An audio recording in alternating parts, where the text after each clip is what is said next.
I'm David Harzak. I will be conducting the interview. It's March 3rd, 2004, and this is our second interview of three, focusing on the Warriors. Now, last time you were talking about how you had a limited knowledge of the outside world, but I was curious when you first heard about what was going on with the Nazi regime. Just before the war began, just before September the 1st, 1939, as I probably mentioned to you, we did not have any kind of communication. We did not have any radio, newspaper, nothing. Being 13 years old, I really was not very much interested, very isolated. Never left the town, so I did not know what went on outside my own little circle. And we heard, I heard the war the first day in September the 1st, 1939. Because we lived right near the German-Czech border, so we heard the first shots. And my parents said that there's a war going on. I did not couldn't even comprehend what a war is like. And they said that we have to evacuate. It was Friday morning, and it was a very beautiful day, but for us it got dark for the next almost 6 years. We took a few of our belongings, and we marched, left town, evacuated town. We did not have a horse or wagon, we didn't have, of course, cars or anything, so all we did, we took a few things that we could carry. And we marched all day until, as is customary of the Jewish law, on the Sabbath you got to rest, you can't do anything. At sunset, we stopped on a field and we conducted our services, and we prayed, and we had a little food that we had brought with us. The next morning we were ready to continue our evacuation, or whatever you want to call it, and the Germans caught up to us. They said that they are here to help us. I did not know the difference between a German and any other soldier. I knew the Polish soldier, but I didn't know the difference. That we could turn around and go home. So we did. We took up our belongings that we had and whatever we could carry with us, and we marched back home. Before we reached our town, everyone was stopped, Jews and Christians alike. The Jews were separated from the Christians. We were detained, while everyone else, the Jews were detained, while everyone else was allowed to go home. We were waiting until Sunday early afternoon, and they told us we are free, we can go home. As we reached our village, just on the outskirts of the village, the road divided.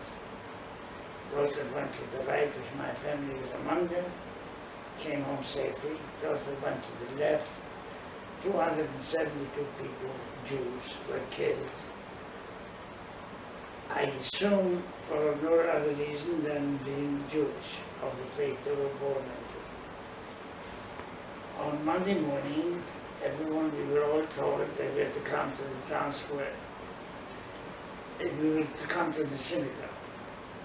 Outside the synagogue, we had to go in and take all the prayer books and our scrolls, with the 5 books of Moses are written in them, and we brought it out, and they burned them. They also took the horses. They had some horses putting some of the cannons, and they put them in the synagogue to desecrate it. I assume the reason for it was to dehumanize us, to frighten us, to scare us in such a way that by just them moving their lips, we would be scared of them. And they did succeed. They did a hell of a job. Then we were told that from now on we had to come to the town square every morning and read the new laws, specifically designed for Jews. Not what we cannot, but not what we can do, but what we cannot do. So every morning we took turns and we went down to see what is new. For example, if a German walked on the sidewalk and I approached him or he approached me, I had to go into the gutter because they were not going to walk on the same sidewalk as a Jew did. And there were so many others, too numerous even to talk about.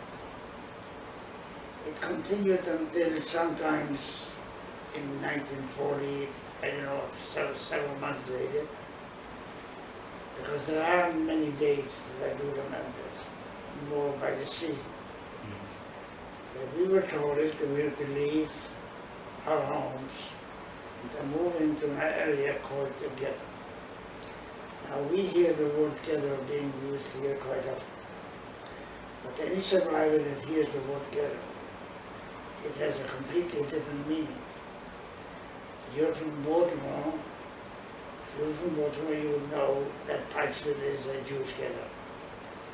You would also know that Cherry Hill is a black ghetto, and they have Polish ghettos and all kinds of ghettos. But the ghetto here is only because a certain ethnic group lives in a certain area. You can come and you can go as you please. You can move in, you can move out, you can do whatever you want, you're free. But a ghetto to a survivor means a completely different thing. They chose the biggest slum area they could find. They put us in there, and they assigned each family a certain living quarter. I call it living quarter. I come from a family of 8. We were 3 brothers and 3 sisters and my parents. We were assigned a room, no bigger than any of your rooms are, and maybe even a little smaller, for 8 people. How do you live in one room, 8 people? You cannot. We had 1 bed in the room, we had a table with 2 benches, and we had a stove that my father found, made out of metal, was around. And because we didn't have any firewood or coal, we went to the lumber yard and brought some sawdust, packed it in solidly, and was vented outside, or we would have suffocated. And we lit it and it smoldered 24 hours. My mother and my younger sister slept in the 1 bed. The rest had to bed down on an attic over a stable. In the summertime, if the nights are not as humid as they're here, somehow it is bearable. If I was tired now, I could lie down on the floor and fall asleep. But in the wintertime, because we didn't have much bedding, when we left, all we could take, the things that we could carry in our bags. That meant we took a little bedding, took us some clothes, we took some food that we had, a few pots and pans, what we could carry. So we didn't have too much bedding. And at night in the wintertime, the nights are very, very cold. Being below 0 is nothing uncommon. We would call winters like here heat waves over there. So most nights we would not even take our clothes off.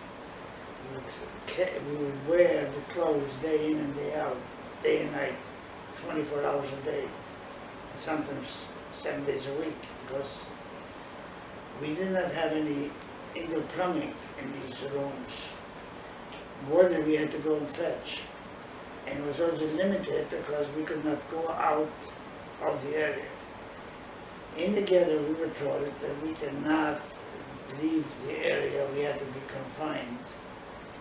While big cities had wire fences and walls, we did not have any wire fences and walls. We were marked as who we were by having to wear the yellow Star of David. Shown on one the front, one the back. Anyone age 8 or older had to wear one on the outer garments. But coming back to living quarters, where to sleep was not the big problem. The bigger problems were if you cannot go out from an area, and in slum areas, as it is here, there's no industry. And if there's no industry, there are no jobs. How are you going to provide? How are you going to live, to earn a little money? They did give us ration coupons, but we still needed some money to go out and buy that food or whatever we needed. And if you don't have a job, how are you going to live? In the summertime, we used to smuggle out together at night. And I say we, my older brother and younger brother and I, we became the sole breadwinners at 14 years old, 13 years old. We used to smuggle out and crawl on our arms and legs and our bellies, however we could go out, make sure that no one sees us at night. And we used to crawl into fields and dig up whatever they planted, whether it was potatoes or carrots or whatever we could get our hands on, literally with our hands. And then crawl out of there and crawl home and come home and bring something home. If it rained, we couldn't do it.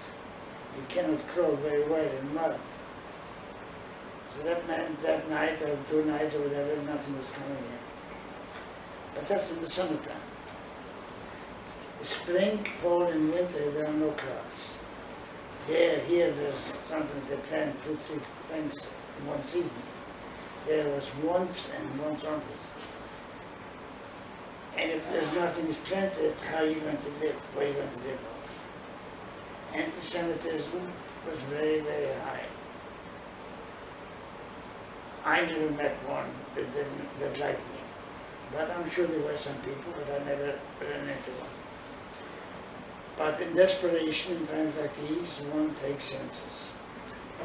We used to smuggle out at night and try to sell to the Poles, the Christians, whatever we could. Whatever we had that was of any value that they were interested in.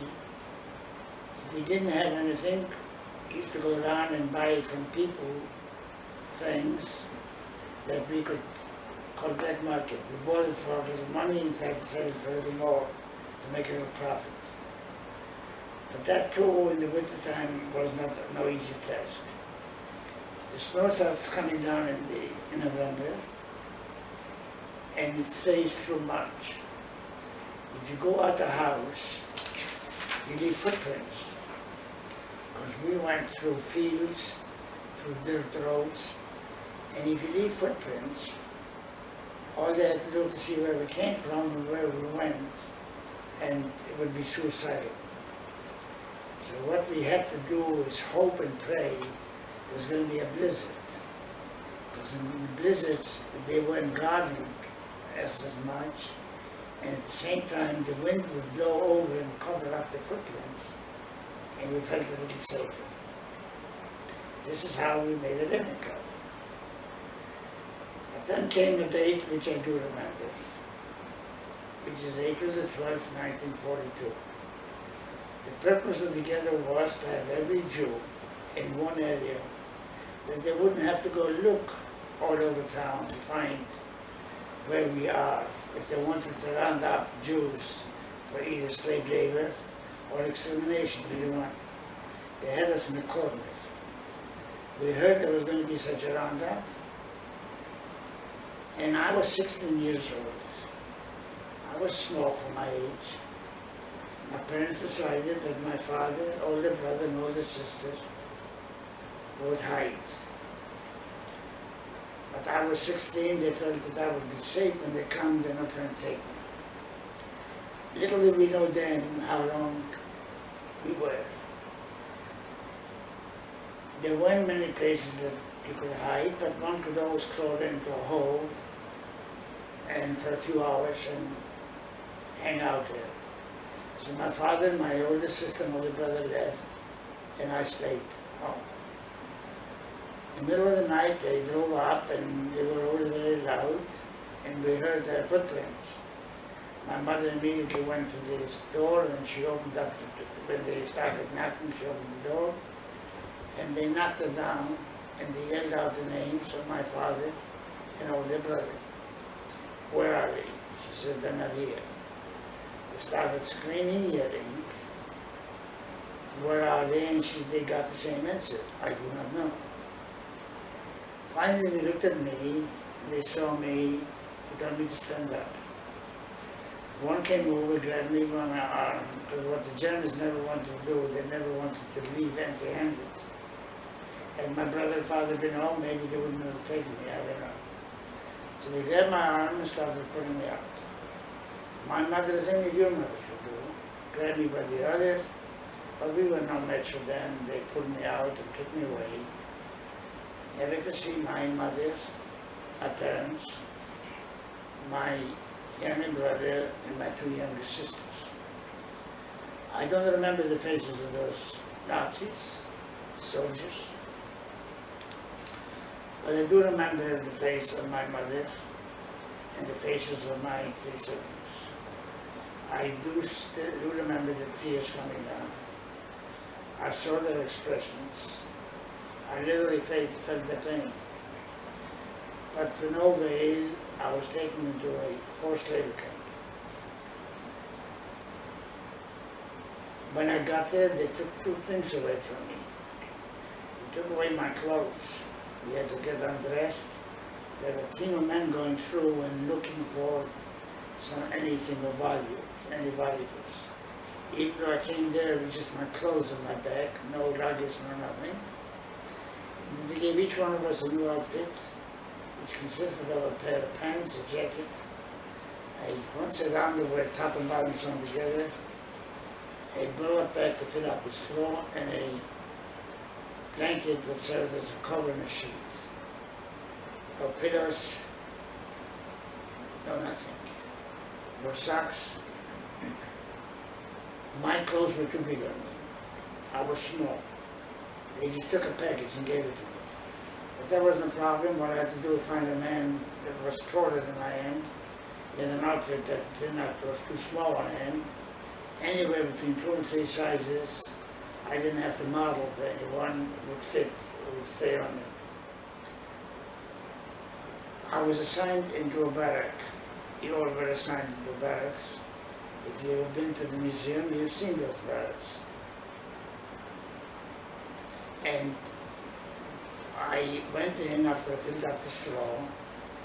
And I climbed up on my bunk, and I put my face into the straw and lay there and cried. The barracks I'm speaking of are not like we know them here. Made out of cinder block, there's indoor plumbing, there's air conditioning, windows, doors, showers, you name it, toilets. We didn't have any of that. These were barracks, empty sheds. Had 4 walls, a roof and a floor, and bunk beds. And then we had in the center of the barrack, we had 2 long tables and benches on each side. And we had 2 buckets. The buckets were, instead of indoor plumbing, human waste. Once it got dark, we had to go in. We were not allowed to get out. It was curfew. We used those buckets, and the next morning we took turns to empty. I lay there and cried in the straw all night, not knowing what is my future if there is one. Would I ever see anybody? What would I do? What would happen to me? Would I ever get out? And so many other things. I did not sleep a moment. But the next morning, the Nazis made sure that I didn't have time to cry. I didn't have time to sit around and feel sorry for myself. What they did, it became a routine every morning. We had to get up 6 days a week. We had to get up at 6 o'clock in the morning. We had a half an hour time to whatever we wanted to do. And at 6:30 they gave us the ration for the day, which was a cup of coffee, substitute coffee. No bread, no cereal, no nothing. At 7 o'clock, we had to be ready to be lined up in rows of 5, and we would count it quickly, then march the whole hour to work. We got there, the first day they gave each one of us a shovel. What we did, literally moved mountains into valleys and leveled the ground so they could build ammunition factories. We started at 8 o'clock and we worked non-stop until 12. We had a half an hour rest period. If it was a nice day, very not too cold, you would just lie down in the dirt, eat a rest and fall asleep for a few minutes, and then started again at 12:30 to 6 o'clock non-stop, worked all day. Can you just imagine if you had to, any one of you would have to be out there all day on a sunny day. The temperature is 90, 95, 100 degrees. The sun beating down on you, and you're out there, you don't even have a drop of water. What would that be like? We had no choice. If it rained or snowed, if it rained, that is, in the summer, we used to put our palms of our hands out, catch a few drops of rain if the guard didn't look at us, because we had to work, and just wet our lips. In the wintertime, it was different again. We were out there all day. We didn't have the things that you would not leave your dorm or your home. Your mothers would never allow you to leave home without it, or you wouldn't leave home without it, that we did not have. We did not have any heavy coats. We didn't have any decent shoes, no socks, just rags wrapped around our feet. We didn't have any sweaters, gloves, scarves, you name it, hats and whatever. We did not have any of these things. You're out there all day and don't even have a hot cup of coffee. The snow coming down, wind blowing, temperatures below zero. Again, we had no choice.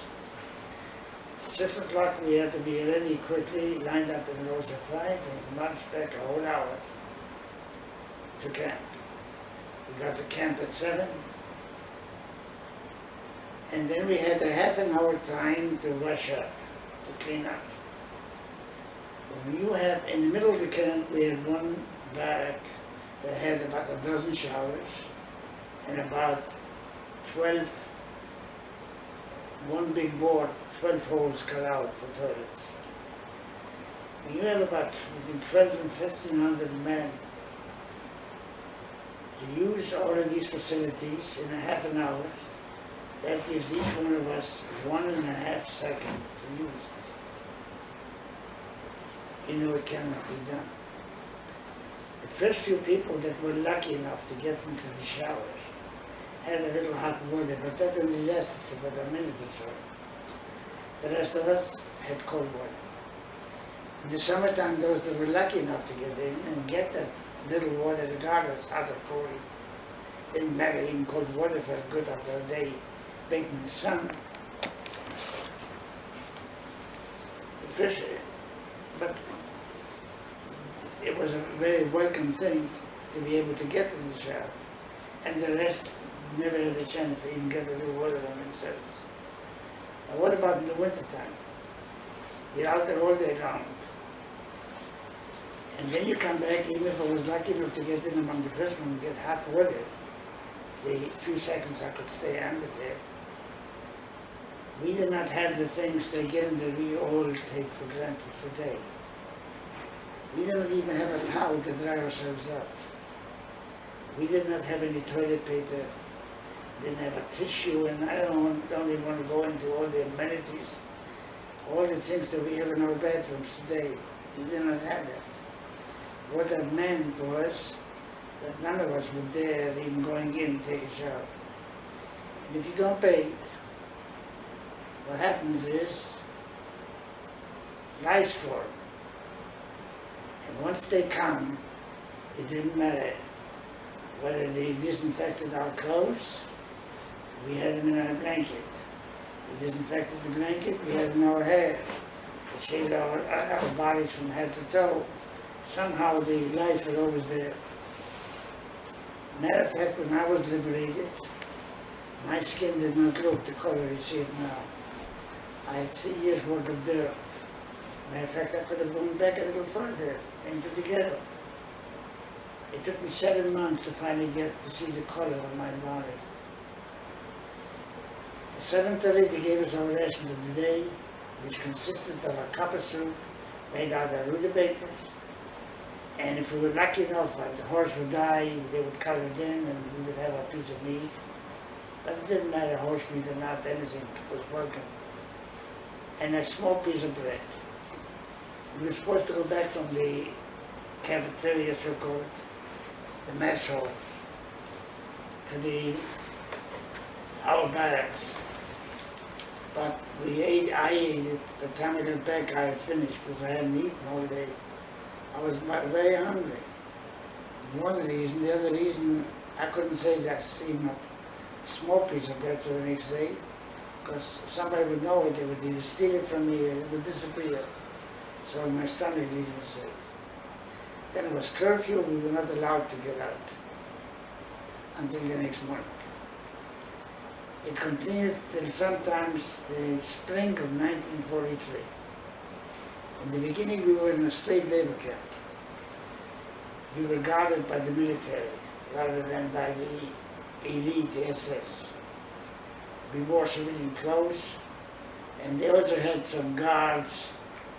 These were men that could not fight on the front. They were too old or they weren't 100% physically fit.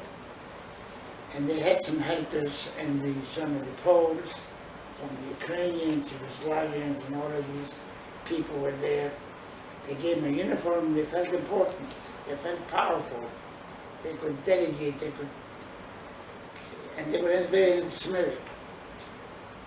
But then we were transferred to a concentration camp. The difference was they gave us these striped uniforms and we were guarded by the SS, Hitler's elite troops. I cannot describe the viciousness of them. I cannot even go into detail the brutality that they inflicted on us, and they enjoyed it. To them it was, you could see on their faces, they really enjoyed it. They also had a helper in the German Shepherd dogs. Again, they're shown in the museum. They carried a muzzle. All they had to do was take off their muzzle, and they were trained to literally rip people apart. I've seen them at work. When they were finished, there was nothing but a skeleton left. The two most often punishments that they inflicted on us were they had a desk-like, specially designed, where they used to lock our necks in and our feet in, and we would just bend over, and they used to stay there as a whip. And they gave 25, 50 lashes, depending on what they considered a crime. Crime could be that I walked past a guard and I didn't recognize him. We were not allowed to use the word Heil Hitler, which was their salute. We were not allowed to mention his name.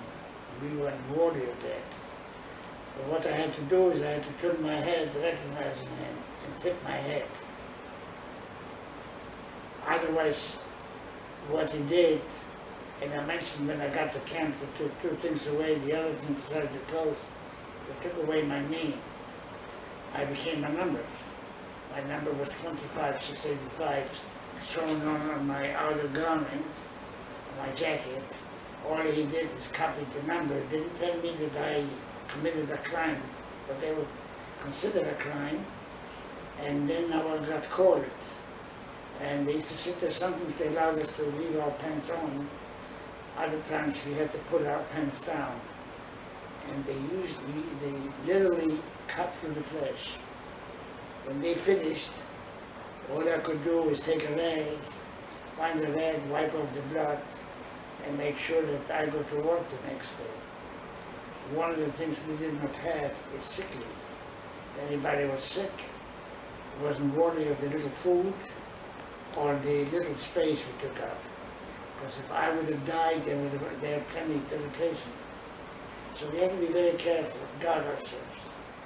The other thing, and David, you can try that, take any light chair, not these, they're a little heavy, and pick them up by the rear legs and crouch down on your toes.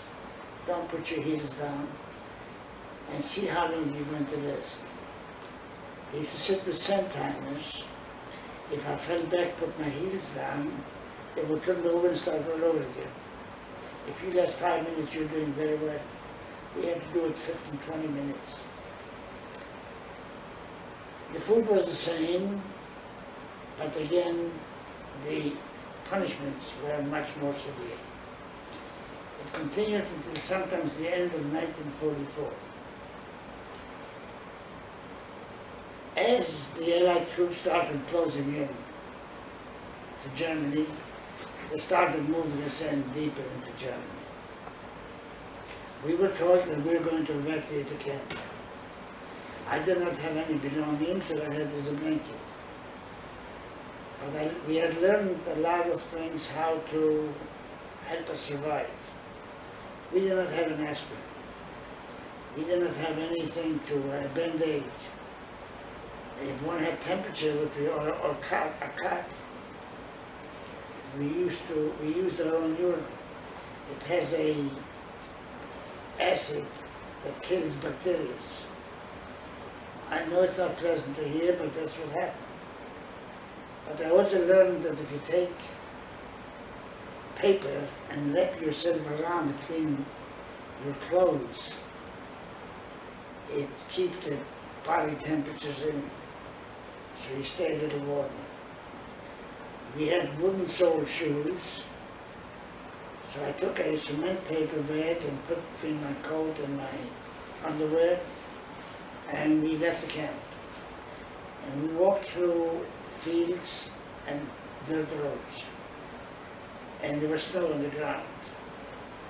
When you walk on snow in wooden sole, it sticks to it. When anyone tried to kick it off and was weak and fell down, didn't have a chance to get up again. They would kill him, shoot him, and there was a truck picking him up, as you see, a truck picking up dirt on the highway. Once they filled that up, they would leave and another one would pull up. I guess they didn't leave anything behind, any kind of sign or whatever. We marched the whole day. At the end of the day, it started getting dark. We were all stopped, and we were told we can sit down and rest. But the only cover we had was the sky. We're in the field with snow. How are you going to sit down? Knowing full well that the snow will melt, and we're out there in the open, cold, at night. For a while I started resisting, but after a while your body gets tired and gives up. I sat down and the clothes did get wet and I threw out the paper, but here I am. We marched for 4 days. Then they finally told us, they took us to a railroad track. When we got there, they put us in those cars, as you have seen in the National Museum. When you went in there, I'm sure that it looked like a car that transported people. But it's so much more to any one of us that was in those cars. They pushed in about 100 or so, and they gave each one of us a loaf of bread the size of a brick, and they gave us the famous bucket, and they closed the gates. Had it been the summertime, we would have suffocated probably because of the stench, like human waste everywhere and the dead bodies. But in the wintertime, fortunately, some of us survived. I cannot describe the condition in there because when we first got in, there wasn't room to sit down. Finally, people started dying, and we took them and put them into the center of the car, and there was a little room that we had that we could sit down. But then again, the bucket overflew and it was all over the floor. How do you sit down in that filth? But how filthy you feel, how dirty you feel, we still had some feelings. But again, after a while, I sat down in that mess.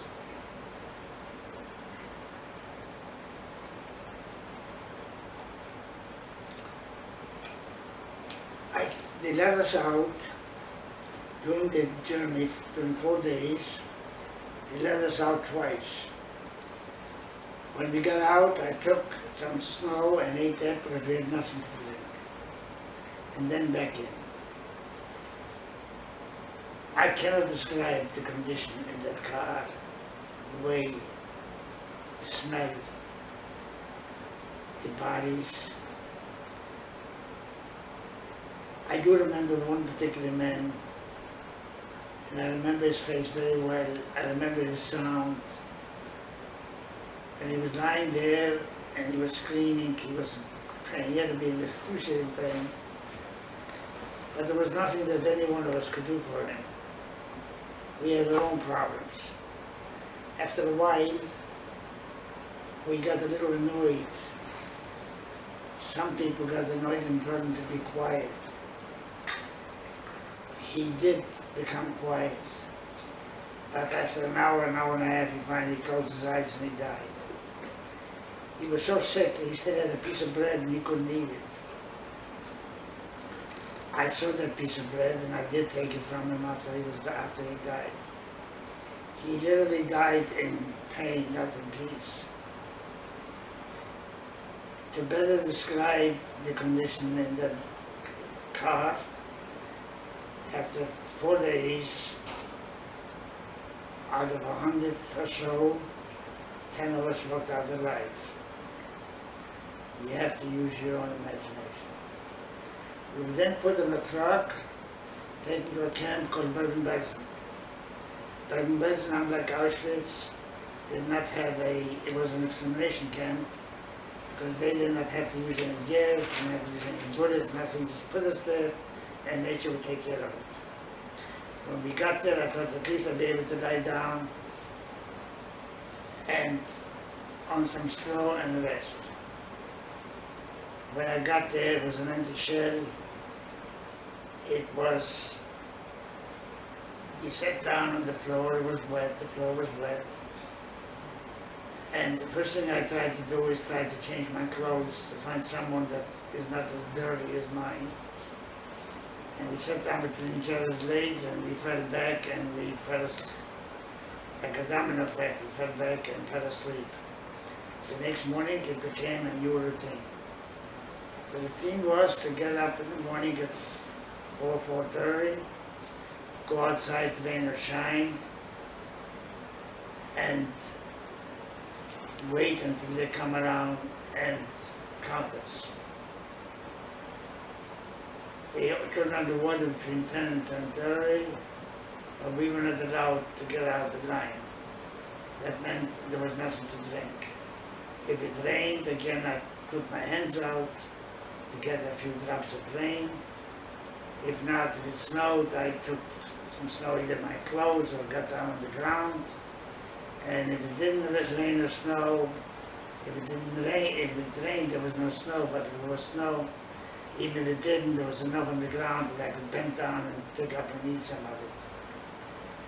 At 2:30, they counted us, and then they gave us our rations of the day, which consisted of a cup of soup. No bread, no nothing. Then we had a job to do. You've been to the museum, you saw these screens, 2 sets on the 2nd floor. One is Buchenwald on the left, Bergen-Belsen in the center, and Auschwitz to the right. I'm speaking of the one in the center. After we ate, we had a job to do. We had to remove all the dead bodies that died the last 24 hours. We tied them on by the arms and legs, and dragged them to huge graves. There are thousands in each one of them, and we threw them in. You've seen those graves on those screens. And we did not stop until we finished everyone was removed. After we finished our job, we could stand around until it got dark, and then it was curfew. We had to go inside the barrack, on the floor, wooden floors. We were caged in like animals. I don't know, 200, 300, 400 men in each cage. And they had them all over the place. One side were men, the other side were women. Every day the new transport would come again. They were marching them in. And it became a routine. After a while you don't even pay attention to it. One day a group of women were walking by, and someone yelled out my name, Rubin. I turned around, and it was someone I hadn't seen for 3 years. It was my older sister. She could not stop to talk to me. She kept on moving. And so from then on, I knew she was in the camp. I did not know was she alive, and the same thing for her. Those graves, those holes were near the women's section. So every time I dragged someone, and if I saw a woman lying face down, I would turn her over, hoping that I won't recognize her. Fortunately, I did not. Finally, the so-called Day of Liberation came. The Day of Liberation is because I'm here, I'm telling the story. Not just my story, I'm telling all of those that died, that were buried there and everywhere else. That is the only difference between me and them. What about all of those that saw finally a little daylight? They could rejoice that they were liberated, and they died after liberation. When the English came in, they gave us a can of bacon, a can of sweet condensed milk. I ate it, and many of us did, if not all of us. And what we got, we were not used to that kind of food. We got dysentery, diarrhea. So we were dehydrated.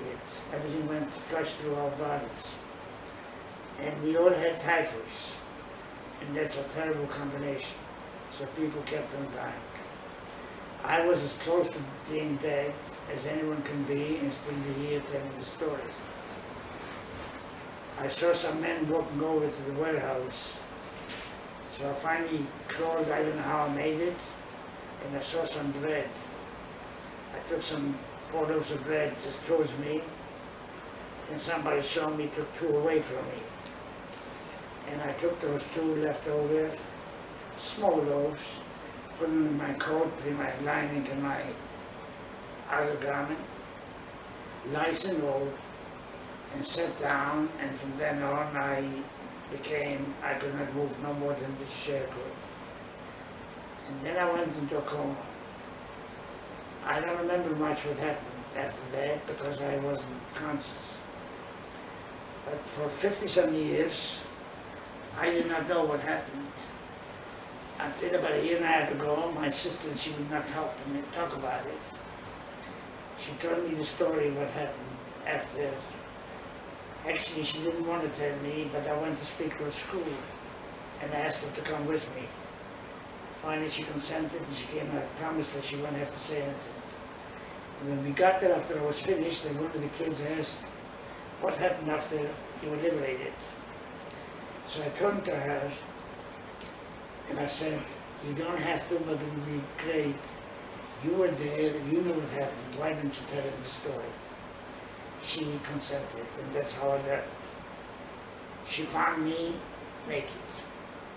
The way she found me was a girl came, what people did, they went through the camp and looked for familiar faces. If I knew one person that might have known someone else, I would say, John and Jim is over there, and go. That's how we got to know. Girl recognized me, and she went back and told my sister that I'm there. She came there and found me naked. She took off her panties and put them on me to give me back some decency, some humanity. I didn't weigh much because I had no flesh on me, it was a skin and bone. A real skeleton with skin on it. she got some girls and they took me and they carried me over to the women's section. And she took some little bit of water in a rag and put it on me, tried to make me feel comfortable. And she brought me back, finally brought me back to life. It took me for 7 months. I had to be taken care of like an infant. I had to be bathed, I had to be cleaned, I had to be fed, I had to be turned, and all of these things. I was a vegetable. After 7 months, she finally took me and literally picked me up and carried me out to a truck. And the truck took us to Hanover, to a major city. And she pushed me through the railroad window and brought me to the American zone. We had learned that my brothers, all the brothers survived. And she left me there with some friends from out of town, and because she could not handle me anymore, and he came and got me, and he took me over to his place, to his city, and then they got me into a cemetery. And while I was in the hospital, not only did I have diarrhea, dysentery, and typhus, but I also caught a pleurisy, because when they cleaned me up, they transferred me, and the wind blew off the cover. It rained, so I caught pleurisy, my resistance very low. And with pleurisy, you have a problem breathing. So on the night near a window, and I caught an ear infection. They didn't catch that for about 2 months, and when they finally took me to have it x-rayed, they found that the infection is right near my brain. If they don't operate on me right away, I'll be gone. They did because they didn't need any approval. So they operated on me, and anyway, it took me 3 years to finally to be able to say I'm out of the woods. The Holocaust is something that teaches us an awful lot. Unfortunately, very few people have learned from it. What the Holocaust taught us was that you cannot allow evil to flourish. And the best way for evil to flourish is for good men to do nothing. It also teaches us what can happen, what life is about. And I tell this to the young people, how grateful they should be for what they have. Like you people here, you have a family, you're going to school, you're building a future, you're planning a future. You have so much to look forward to, and you've been giving so much. And men have died and women have died for what we all have today, including myself. There are men and women dying as we speak right now for our freedom. Some people think we should not have gone to war. Some people think we should be isolated, we shouldn't worry about what happens anywhere else. If the world would have done in the 1930s what we have done in the past years, I would not be sitting here and telling you about the Holocaust. There would have been no Holocaust. So it's important to learn from all of this, but also appreciate what we have. That material things aren't so very important. There are a lot more important things than material things. And there's a lot to learn from, and I hope that this will help you understand and help you cope better with life, with situations. I think I just want to thank you for telling your story, and I appreciate you taking the time and going through it again. I do have some questions. I just want to say that at the time I made a commitment. Mm-hmm. I made a commitment to my family and all those that perished, that were killed, murdered. When I went back to camps, that I would be talking to young people I spoke last week to an older group, and because for years I wouldn't do it, but I do want to talk to young people, because I want you to carry on after us. I want you to be able to tell your children who never had the opportunity, you're a survivor. I want you to be able to tell them what happened. Not to feel sorry for us, but to prevent from these things from happening to them. That's my purpose.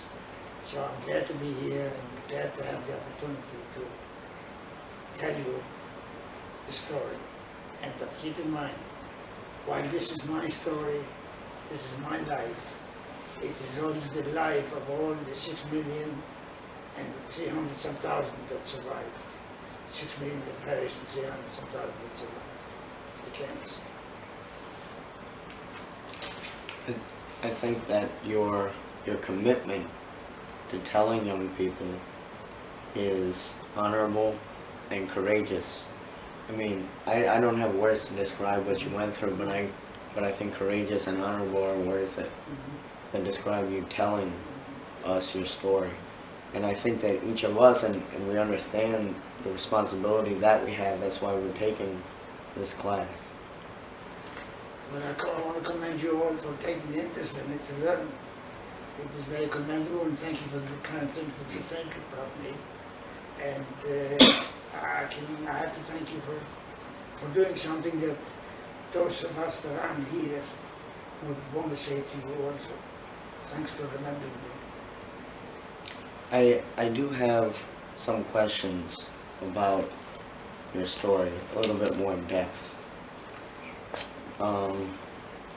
One of them, I think, was when you were 16 and you were taken away from your mother. Can you tell me what that's like for a 16-year-old being stripped from his family and the journey, the mysterious journey away? Right. The best I can tell you is if I have a pain and I'm going to describe it to you what kind of pain I have, I really can't. Yeah. The same way, how can I describe being taken away from home? How can I describe how I felt or how my family felt? How can I describe what a parent feels like, or a sibling that was taken away never knowing what was going to happen? It's just beyond description. I would also like to say something is, my wife is, she's not a survivor, but she's lived with me for 51 years. And she studied the Holocaust, she wrote the things about it.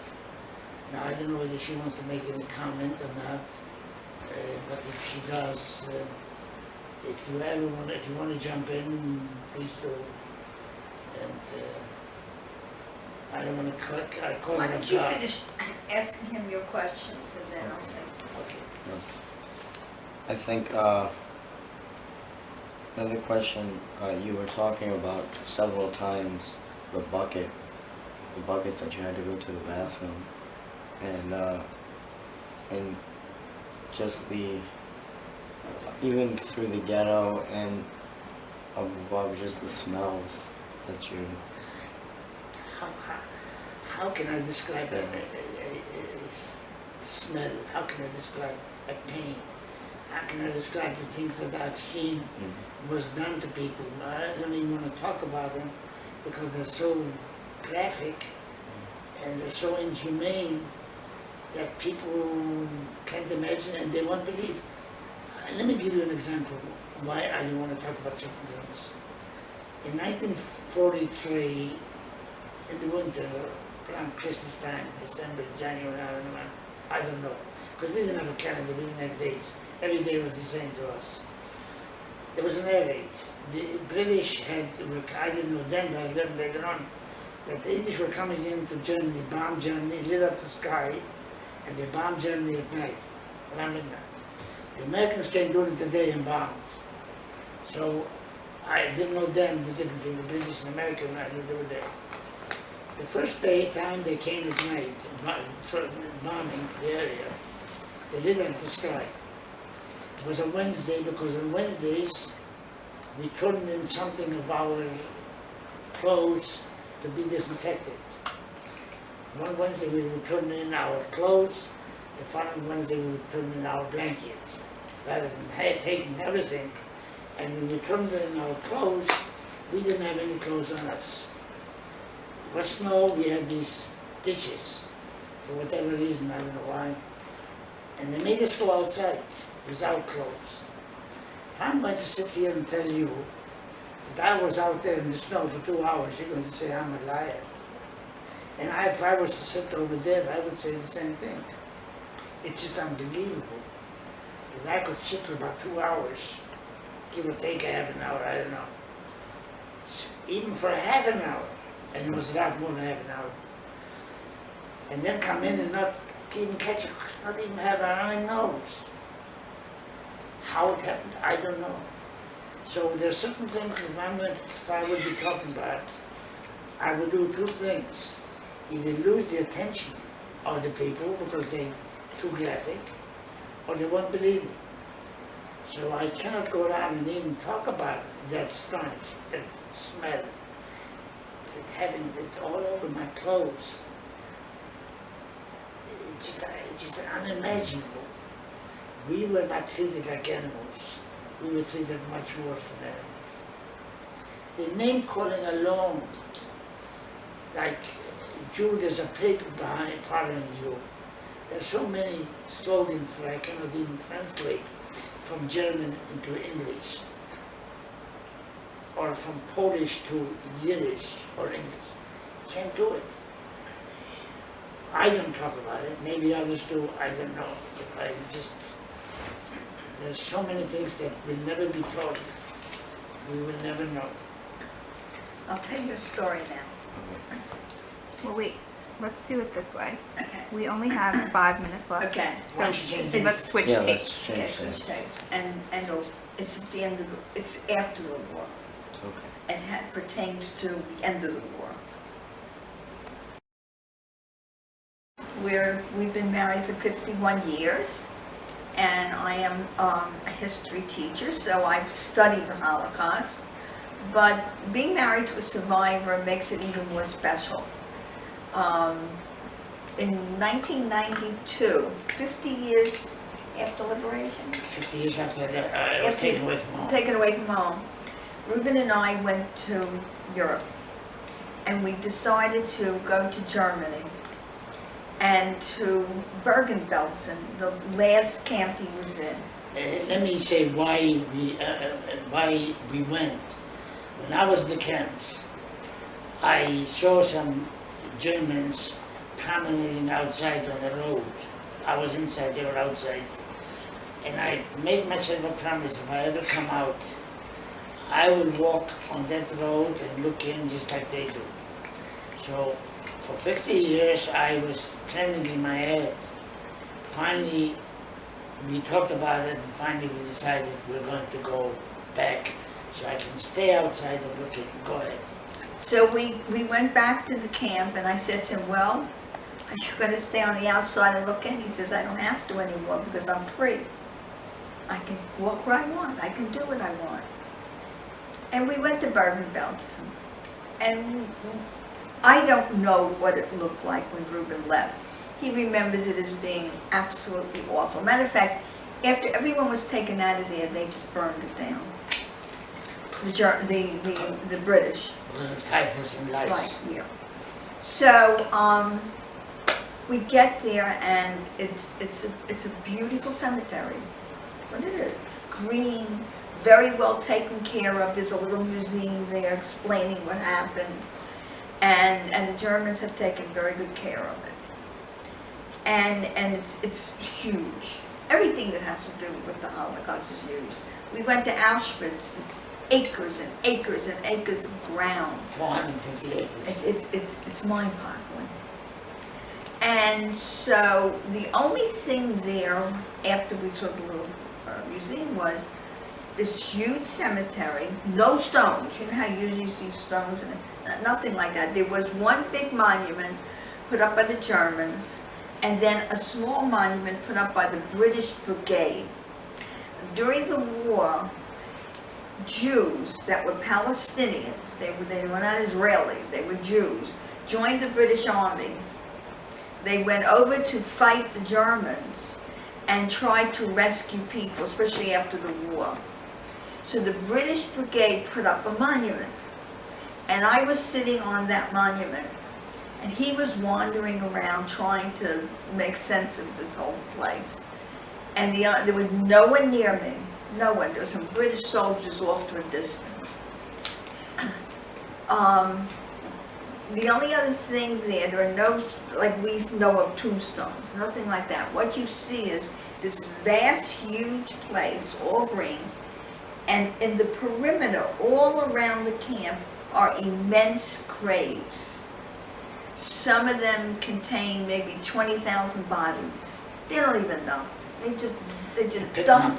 just dump people in the dead, and then what they did is, it was like a mound with stones completely around this huge mound, and in the front of it, it would say April 1945, 20,000. Just any number that they could think of. There were many, many of these huge grave sites. And I sat on this monument thinking, what should I say to him? I don't even know. What can I say to make him understand what he's seeing compared to what he saw when he left? And I felt something on my right side, on my right shoulder. And I looked, there was nothing there. There was no one near me, there was nothing there. But I felt a presence of something. And I heard no words, no sound, no nothing, but the people buried there told me what to say to him. And what they said was, his nightmares had always been that the people were reaching out to him and saying, don't leave us here. And I said to him, they're telling you now, you're free. Because we're buried with dignity. You can leave, we'll be okay. And he said the prayer for the dead as we left, which is the Kaddish. And for quite a few years he didn't have any nightmares, but I will never forget it because those people told me what to tell him. And it was amazing. Let me continue about something that I think is also.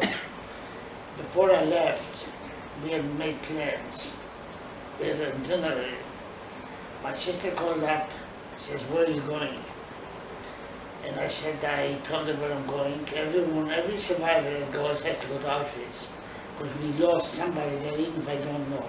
I don't know where my parents are. I don't know where they're buried, where their bones are, ashes, whatever. I don't know my sisters, my brothers, we don't know. So I told her where I'm going, and she says, aren't you going to go to Treblinka? Now, my sister and I, and my brother, we never talked about what happened after I was taken away. Not one word. I didn't ask them, they didn't ask me, we just didn't want to talk about it. And they still don't want to talk about it. I do talk about my experiences, but they will not do it.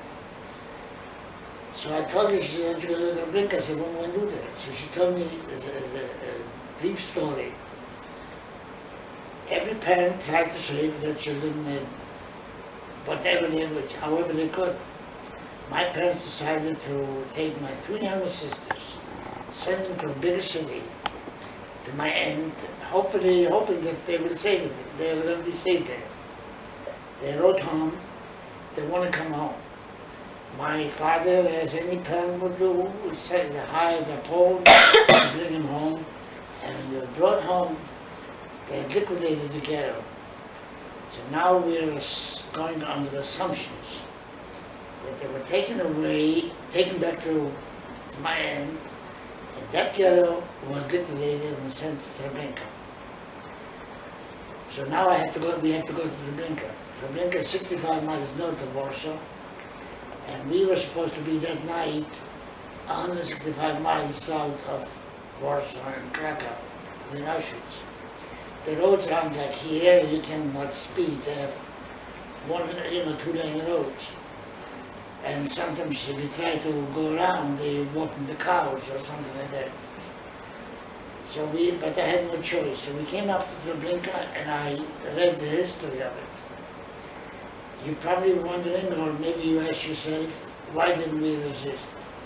Why didn't we go in like sheep into the gas chambers? Why didn't we fight back? There are many ways of resistance. My resistance is being here today, not giving up. I had every reason in the world, every minute of every day to give up. I've seen people giving up and they died. Here we know that resisting is something, you go take a machine gun or a gun or a knife or a baseball bat, whatever, and you go out and fight. But I knew if I'm going to take a knife and stab one of the guards in their stomach, that they would take a few thousand people and kill him as a punishment. It's not one for all, but all for one. So we could not do that. What they did in Treblinka, instead of putting down fertilizer on the grounds, they put down gasoline, and they lit a match and burned down the camp, knowing full well that it's going to cost many, many lives. But what they did was they tried to destroy the factory. When you knock down the factory, you can't produce anymore. They burned down the gas chamber, burned down the camp, and burned down the crematorium and everything. So about 300-400 escaped into the forests. Most of the camps were within the perimeter of a forest. This camp was also within the perimeter of a forest. With the exception of a few, they all got caught and killed. So here I am 50 years later, coming there and looking into the forest and staying there, I don't know, 2, 3, 5 minutes, whatever it was, and looking in, waiting for two little faces to come out. Hoping by some miracle, by something, it was a nightmare. After a while she said to me, Rubin, let's go. I finally realized that it's not going to happen. They're not alive, they're not there. In Treblinka, they have a lot of stones that people put down, nothing underneath. They put their names down for either people that they think they died there, or names of towns and villages. And right next to it, and they have a monument, right next to it is a pit of ashes. So I went over to the ashes, and it was the toughest thing I ever had to say in my life. I told my sister and all those people that were burned, that died there, I may never come back here. But I told them, as long as I can walk, as long as my lips will move, I will go around and tell people that no man or woman or child should have to suffer what they did. And this is my commitment to them and all the other camps, that I will go around and I will talk about it for as long as I can, and hoping that after me, you people and people after you will tell that story. You being Jewish, you're telling the story of every Passover about the Exodus of Egypt, celebrating Hanukkah. Those were supposedly miracles. To me, the greatest miracle, there are two that I know of. One is any survivor surviving, and the other one, the founding of the State of Israel. Had there been a State of Israel then, maybe my parents would not have escaped, but there would have been hundreds of thousands of people that would have escaped. And I did not mention what made me sad about my liberation, why I called it so-called liberation. Like I said, I'm here. But what about those that did not survive? One of those that you well must have heard, and you probably feel like you've known her all your life, that died 3 weeks before liberation, and her name is Anne Frank. What would have Anne Frank have discovered had she been alive? We will never know. What would have happened if Dr. Sabin would not have escaped out to Germany? Which one of you would have had polio today? How many people? What about Dr. Albert Einstein, the founder of Intel, Andy Grove? There would have been no Intel.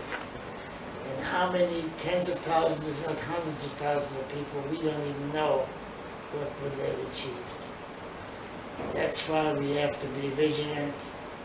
We have to be aware of what's going on, not just around us, but past us. There's no such thing as being isolationist. Many years ago, you could have put a fence around yourself and protect yourself. Today, it's wide open. And that's what's so important to me. What were you gonna say? I was going to say that what they accomplished at Treblinka by burning it down, something like 800,000 people were killed there. If the camp had remained open another few years, it could have been millions. So Himmler ordered the camp closed after it had been burned down. So this is, and then the resistance, the fact that these people gave their lives to close down this camp was very important. The Warsaw Ghetto, a few men and women, something like 300, very few made it, fought a whole German army. The Germans had a bigger problem, it took them much longer to finally defeat him than it took them to take Paris. Right. Now, if that is, and they did not have the kind of weaponry that the French army had. Of course, they've always been very good in surrendering, but that's another issue. They're very good at carrying the white flag. Now, if I can ask a quick question, do Sure. you know anything about your brothers and sisters, like where they went? Because I know you said your older brother and older sister and you were the only 3 who survived. Yes. So do you know the fates of where your other brothers and sisters and parents ended up? We don't know where it is. We have no grave to go to. It comes in Jewish tradition between Rosh Hashanah and Kippur. Everyone goes to the cemetery. And when I see people here, I got to go to the cemetery. And I say to myself, you're very lucky that you got to go. I wish I had to go. I wish I could go to it. We don't have a place. I would love to go to a cemetery, knowing that a member of my family and just stay there and talk to them. Whether they hear me or not is something else.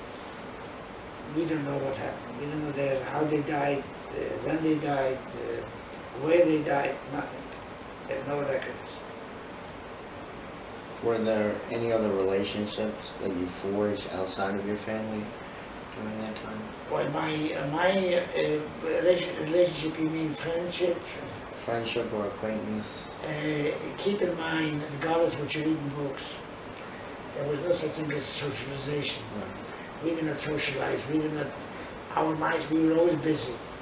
I worked 6 days a week. On the 7th day, on Sunday, they made us take dirt. We turned our coats around and picked up our coats, and they put a couple shovels of dirt carried from one corner to the other, back and forth around, just to keep us busy. We could not sit down and, you probably may read, I'm not saying all the books are false, but you might have read where we held services, we prayed, all that. We were not allowed to do these things. We were not allowed to gather and make any noise. If we would do it, they come and we would make a great target for them. Because maybe they were afraid, I don't know, maybe they're afraid of us organizing. When you get groups, you're organizing and there's resistance. They try to avoid all that. One theme that I noticed about your story was humanity. How important was it to try to keep your humanity even though they were trying to strip it away from you? If someone asked me how did I survive, of course I don't know, but if I have to give a reason, it would be 75% luck and 25% not giving up, wanting to live. If that's what you mean by humanity. Yeah, but it has to. A doctor can do so much for you. You're playing as big a part if you get sick than the doctor does. And sometimes even more. It's very important.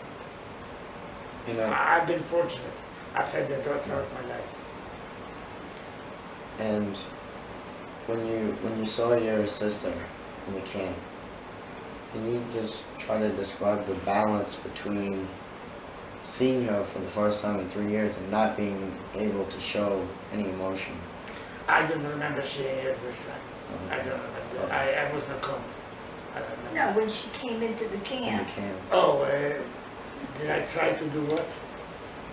all he could do is, she asked him, is our father here? And he said no. I didn't hear her. Right. She just went, she had to continue, she had to keep it She moving. couldn't stop. And They then- couldn't hug and Right. kiss each other. And, I was in a cage. Right. I couldn't go out and she had to keep on walking. We were so disciplined to obey the rules. We knew if I just bent a little bit, it would cost my life. I think the most amazing thing is that Rubin Saturday turned 78 and his sister Monday became 80.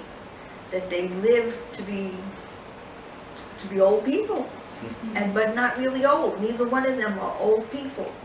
And I guess it's like every time we had a child and a grandchild, I said it's a slap in the face to Hitler.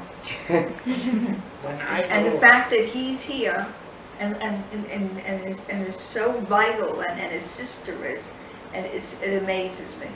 and just to put a little humor in, the reason why I'm staying around here, I don't want to collect my insurance. You don't have insurance. Your older brother who survived, Yes. he's deceased now. No, he's still, they're both, all three of us still alive. He's 82 and he lives in Florida with his wife. And his sister lives in New York. Yeah, any other questions? I'm trying to think. It's somebody's turn. I think we What is going to be the last part that you're going to It's gonna focus on his time after the war. do? No. It's what? After After the the war. war. We kind of I covered don't some of know that when- now. When you can turn it off.